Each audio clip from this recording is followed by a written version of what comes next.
ಮಡಿಕೆ ಒಳಗೆ ಆ ಭಗವಂತನ ಚೈತನ್ಯವನ್ನು ಸಂಚಯ ಮಾಡಿಟ್ಟುಕೊಂಡಿದ್ದು ಅದು ಇವತ್ತಿನ ದಿವಸದಲ್ಲಿ ಮುಹೂರ್ತದಲ್ಲಿ ಆ ಭಗವಂತನಿಗೆ ಸುಂದರವಾದ ಆರುಣದಲ್ಲಿ ಪ್ರತಿಷ್ಠಾಪನೆ ಮಾಡಿ ಆ ಜೀವಕುಂಭವನ್ನ ಆ ಶಿಲಾಬಿಂಬಗಳಿಗೆ ಪುನಃ ನಾವು ಆಯ್ಕೆ ಮಾಡಿದ್ವಿ. ಹಾಗೆ ವಿಶೇಷ ನಿನ್ನೆ ಹೇಳಿರುವ ರೀತಿಯಲ್ಲಿ ಅಷ್ಟಕಲಶ ಪ್ರಭಾವನೆ ಶಿಲಾಭೋಧಿ ಶಂಕರ ಒಂದು ಶಿಲೆಯನ್ನ ಆ ಶಂಕರ ರೂಪದಲ್ಲಿ ಪರಿವರ್ತನೆ ಆಗಬೇಕಾದ್ರೆ ಅರ್ಚಕರ ಅನುಷ್ಠಾನವಲ್ಲ. ಹಾಗೆ ಮಂತ್ರದ ಪ್ರಭಾವವನ್ನ ಅಷ್ಟು ಪ್ರಾಮುಖ್ಯವಾಗಿರ್ತದೆ. ಅದರ ಪ್ರಾಮುಖ್ಯವಾಗಿ ಆ ಅರ್ಚಕರ ನಿಷ್ಠೆಯಿಂದ ಆ ಶಿಲೆಯಲ್ಲಿ ಚೈತನ್ಯವನ್ನು ತುಂಬಿಸಿದಾಗ ವಿಶೇಷ ರೂಪದಲ್ಲಿ ಬಂದಿರುವಂತಹ ಭಕ್ತ ಮಹಾಶಯರು ಏನೇನು ಭಗವಂತನಲ್ಲಿ ಬೇಡಿಕೆಗಳು ಪ್ರಾರ್ಥನೆಗಳು ಇರ್ತಾರೆ ಅದೆಲ್ಲವೂ ಕೂಡ ಭಗವಂತನ ಅನುಗ್ರಹದಿಂದ ನಮಗೆ ಪ್ರಾಪ್ತಿಯಾಗಬಹುದು. ಹಾಗೆ ಅದೇ ರೀತಿಯಲ್ಲಿ ಭೂಧರ ಅನ್ನುವಂತ ಅವನ ಹೆಸರು. ಹಾಗೆ ಮಂಗಳೂರಿನಿಂದ ಹಿಡಿದು ನಮ್ಮ ಭಟ್ಕಳ ಪರ್ಯಂತವಾಗಿ ಹೇಳುವಂತ ಜಾಗಗಳು ಎಲ್ಲ ಪಾತಾಳ ಲೋಕ ಅಂದ್ರೆ ಒಂದು ಕಾಲದಲ್ಲಿ ಕರೆಯಲ್ಪಟ್ಟಿದೆ. ಆ ಪಾತಾಳ ಲೋಕದಲ್ಲಿ ವಿಶೇಷ ರೂಪದಲ್ಲಿ ನಾಗತೆ ಆ ಲೋಕ ಅಂತ ಹೇಳಿ ಕೂಡ ಕರೆಯಲ್ಪಟ್ಟಿದೆ. ಅಂತ ನಾಗಲೋಕವನ್ನ ಪರುಶುರಾಮರು ಮನುಷ್ಯರು ಕಾಣಬೇಕು ಉದ್ದೇಶದಿಂದ ಆ ನಾಗದೇವರಿಗೆ ಪ್ರಾರ್ಥನೆ ಮಾಡಿ ಈ ಜಾಗವನ್ನು ಇಟ್ಟುಕೊಟ್ಟಿರುವಂತಹ ಸ್ಥಳ. ಈ ಸ್ಥಳದಲ್ಲಿ ನಾಗಾನುಭವ ವಿಶೇಷ ರೀತಿಯಲ್ಲಿ ಆರಾಧನೆ ಮಾಡುವಂತಹ ಸ್ಥಳ. ಹಾಗೆ ಈ ಸ್ಥಳದಲ್ಲಿ ಕೂಡ ಒಂದಿಷ್ಟು ಜನ ಮೂಲ ಮನ ಕೂಡ ಆಗಿರುವಂತಹ ವ್ಯಕ್ತಿಗಳು ಇದ್ದಾರೆ. ಹಾಗೆ ಈ ಗ್ರಾಮಕ್ಕೆ ಒಂದು ವಿಶೇಷ ರೀತಿಯ ಸಾನ್ನಿಧ್ಯ ಕೂಡ ಹೇಳ್ಬಹುದು. ಅದೇ ರೀತಿಯಲ್ಲಿ ಇವತ್ತರ ನಾಳೆ ದಿವಸ ಕೂಡ ಆ ದೇವಿಯ ಗರಿಕಮ್ಮನ ಪ್ರದೇಶವನ್ನು ನಾವು ನೆರವೇರಿಸಲಿದ್ದೀವಿ. ಅದರ ಪೂರ್ವಭಾಗಿ ಆ ನಾಗದೇವರ ಪ್ರತಿಷ್ಠಾಪನೆಯನ್ನ ಮಾಡಿದ್ವಿ. ಯಾಕಂದ್ರೆ ಹೇಳಿದ್ರೆ ವಿಶೇಷ ರೂಪದಲ್ಲಿ ನಾಗ ಪೂಜೆ ಅವಶ್ಯಕರಣೀಯ ಆರೋಗ್ಯ ಕೃತಜ್ಞ ಹೇಳುವ ರೀತಿಯಲ್ಲಿ ಆ ನಾಗದೇವರ ಸಂಪೂರ್ಣ ಅನುಗ್ರಹವನ್ನು ನಮ್ಮ ಆರೋಗ್ಯ ಭಾಗಿಗೆ ನೆಮ್ಮದಿಗೆ ಕಾರಣವಾಗಿ ಉಂಟು.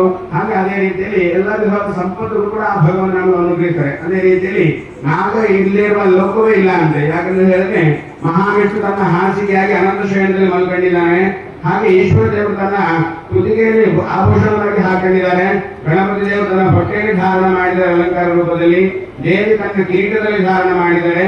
ಹಾಗೆ ವಿಶೇಷ ರೂಪದಲ್ಲಿ ನಮ್ಮ ವೇದಶಾಸ್ತ್ರ ಹೇಳುತ್ತದೆ ಸೂರ್ಯನ ರಶ್ಮಿಗಳಲ್ಲಿ ಕೂಡ ಭಗವಂತನ ಅಂಶ ಉಂಟು. ಹಾಗೆ ಮನುಷ್ಯನ ದೇಹದಲ್ಲಿ ಕೂಡ ಭಗವಂತನ ಅಂಶ ಉಂಟಂತೆ. ಯಾಕಂದ್ರೆ ಹೇಳಿದ್ರೆ ಎಲ್ಲ ನರನಾಡಿಗಳಿಗೆ ಅಧಿಪತಿಯಾಗಿ ದೇವರು ಇರುವಂತ ದೇವರು ನಾಗದೇವರಂತೆ. ಅಂತ ವಿಚಾರದಲ್ಲಿ ವಿಶೇಷ ರೂಪದಲ್ಲಿ ನಾಗ ಆರಾಧನೆಯನ್ನ ನಾವು ಈ ಒಂದು ಸೌತ್ ಕನ್ನಡದಲ್ಲಿ ಮಾಡುವಂತ ವಿಶೇಷ ಫಲಗಳು ಹೇಳಿದ್ದಾರೆ. ಅದೇ ರೀತಿಯಲ್ಲಿ ಸತ್ಯದೇವರಾಗಿರುವಂತಹ ನಾಗದೇವರು 3 ವಿಧಾನದ ಕಾರಕನಾಗಿದ್ದಾರಂತೆ. ಅದು ಯಾವ್ದು ಹೇಳಿದ್ರೆ ಸಮಾಧಾನ, ಸಂಪತ್ತು, ಸಂತತಿ ಅಂತ. ಒಳ್ಳೆಯ ಸಂತತಿಯನ್ನ ಕೊಡ್ತಾರೆ, ಒಳ್ಳೆಯ ಸಂಪತ್ತನ್ನ ಕೊಡ್ತಾರೆ. ಹಾಗೆ ನೆಮ್ಮದಿ ಕೂಡ, ಶಾಂತಿ ಕೂಡ ಭಗವಂತನನ್ನು ಅನುಗ್ರಹಿಸ್ತಾರೆ.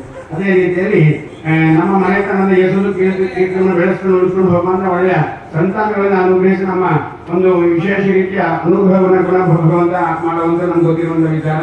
ಅದೇ ರೀತಿಯಲ್ಲಿ ಇವತ್ತಿನ ದಿವಸದಲ್ಲಿ ಸುಮೂರ್ತದಲ್ಲಿ ಆ ಭಗವಂತನ ಪ್ರತೀಕ್ಷೆ ಕಾಲದಲ್ಲಿ ನಾವು ಪ್ರಾರ್ಥನೆ ಮಾಡಿ ಕಂಡಿದ್ದೀವಿ.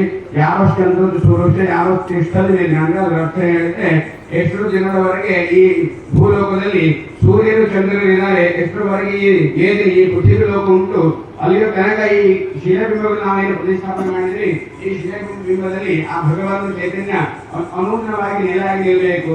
ಆ ಚೈತನ್ಯದ ಮೂಲಕವಾಗಿ ನಮಗೆ ನಮ್ಮ ಗ್ರಾಮದವರಿಗೆ ಇಲ್ಲಿಗೆ ಬಂದಿರುವಂತಹ ಸದ್ಭಕ್ತರಿಗೆ ಇಲ್ಲಿಗೆ ಈ ಸ್ಥಳಕ್ಕೆ ಪ್ರತಿಷ್ಠಾ ಕಾರ್ಯಕ್ಕೆ ಧನವನ್ನು ಸಮರ್ಪಣೆ ಮಾಡಿರುವಂತಹ ಪ್ರತಿಯೊಂದು ವ್ಯಕ್ತಿಗಳಿಗೆ ಯಾರ್ಯಾರು ದೇವರು ಸುರಿಸಿದ್ದಾರೆ ಈ ಸ್ಥಳಕ್ಕೆ ಬಂದು ಅವರಿಗೆ ಎಲ್ಲರಿಗೂ ಸಹ ಭಗವಂತ ನಿರ್ನಿರಕ್ಷ ಸಂಸತ್ತ ಹೇಳುವಂತ ರೀತಿಯಲ್ಲಿ ಎಲ್ಲರಿಗೂ ಸಹ ವಿಶೇಷ ರೂಪದ ಆರೋಗ್ಯ, ಭಾಗ್ಯ, ನೆಮ್ಮದಿ, ಕೈತುಂಬ ಹಣ ಸಂಪತ್ತು, ಆ ಹಣವನ್ನ ಒಳ್ಳೊಳ್ಳೆ ಕಾರ್ಯದಲ್ಲಿ ವಿನಿಯೋಗ ಮಾಡಿ ಸತ್ಕಾರ್ಯವನ್ನು ಮಾಡ್ತಾ ದಾನ ಧರ್ಮ ಹಾಗೆ ಅವರವರ ಕುಟುಂಬ ಪೋಷಣ ಪಾಲನೆಗೆ ಬೇಕಾಗಿರುವಂತಹ ಎಲ್ಲ ವಿಚಾರಗಳನ್ನ ಆಗಿ ಅದರ ನಂತರವಾಗಿ ಆ ಭಗವಂತನ ಅನುಗ್ರಹದಿಂದ ಸದಾಕಾಲ ನಮಗೆ ಸುಖ ಸಮೃದ್ಧಿಯನ್ನು ಉಂಟು ಮಾಡಿಕೊಡಬೇಕು. ಈ ಸ್ಥಳದಲ್ಲಿ ಅನುದಿನವಾಗಿ ಈ ಸ್ಥಳದಲ್ಲಿ ಇದ್ದು ನಮ್ಮ ಕಷ್ಟ ಕಾರ್ಪಣ್ಯ ಕಾಲದಲ್ಲಿ ನಮ್ಮ ಜೊತೆಗೆ ನಿಂತು ನಮ್ಮ ಎಲ್ಲ ಕಷ್ಟ ಕಾರ್ಪಣ್ಯಗಳನ್ನು ಪರಿಹಾರ ಮಾಡಿ ಸದಾ ನಮ್ಮನ್ನು ರಕ್ಷಿಸಬೇಕೆಂದು ಭಗವಂತನಲ್ಲಿ ವಿಶೇಷ ರೂಪದಲ್ಲಿ ಪ್ರಾರ್ಥನೆ ಮಾಡಿಕೊಳ್ಳೋಣ. ಎಲ್ಲರೂ ಸಹ ಹೇಳಿ ಸ್ವಸ್ತಿ ಸ್ವಸ್ತಿ ಶ್ರದ್ಧಾ ಮೇಧಾ ಯಶಃ ಪ್ರಜ್ಞಾ ವಿದ್ಯಾ ಬುದ್ಧಿಂ ಶ್ರಿಯಂ ಬಲಂ ಆಯುಷ್ಯಂ ತೇಜಃ ಆರೋಗ್ಯಂ ದೇಹಿ ಮೇ ಭುಜಗೋತ್ತಮ ನಾಗೇಂದ್ರ ಪಾದಾರವಿಂದಾಗಿ ಗೋವಿಂದನೇ ಗೋವಿಂದ. ನಮಸ್ಕಾರ ಮಾಡಿದ್ರಿ ಆಯ್ತಾ. ಓಂ ಅಂದೇ ಭಾಷಣನಾಥಿ ತ್ವಮೇವ ಶರಣಂ ಮಮಾದಸ್ಮಾತ್ ಕಾರುಣ್ಯ ಭಾವೇನ ರಕ್ಷಣ ಭುಜಗೋತ್ತಮ.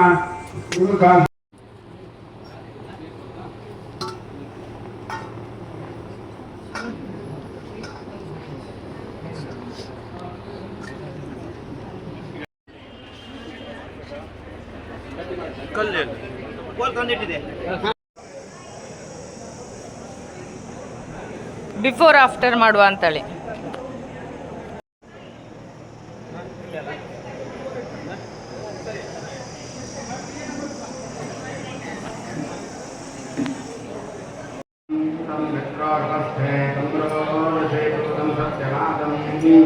गुरवे नमः प्रार्थयामि। ओम गणानां त्वा गणपतिं हवामहे कविं कवीनां उपमश्रवस्तमम्।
ಚಂದ ಆಯ್ತಾ?